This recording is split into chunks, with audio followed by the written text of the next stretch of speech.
Here we have a pile of many different substances, and that's going to lead us to our big question here. How would you separate the substances into three distinct groups? First, we're going to take a look at the property of color.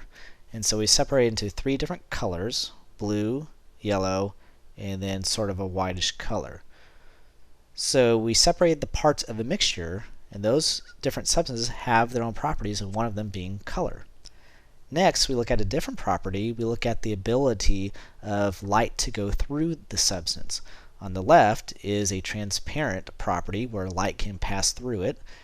The middle, we have opaque, where no light can get through it. And then finally on the right, we have the property of translucent. Some light can get through, but not others. So that's the property separation there. Next question is, are there different properties that can be used to separate the substances? Here we have a beaker of fresh water, and we're going to pour the substances into the beaker of fresh water. And let's see if the substances can separate themselves out.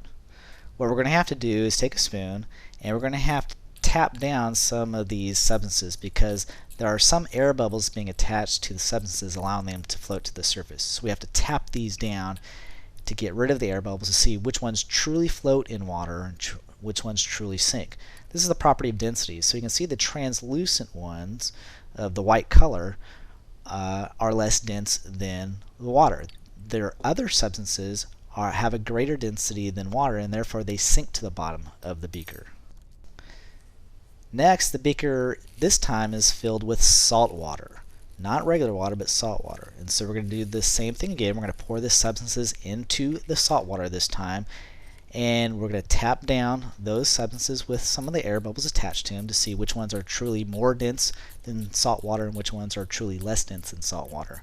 And so as we tap them out, you can plainly see that the yellow ones and the transparent ones are the ones that are more dense than salt water, and the blue ones and the translucent white ones are less dense than salt water, and that's why they are at the surface.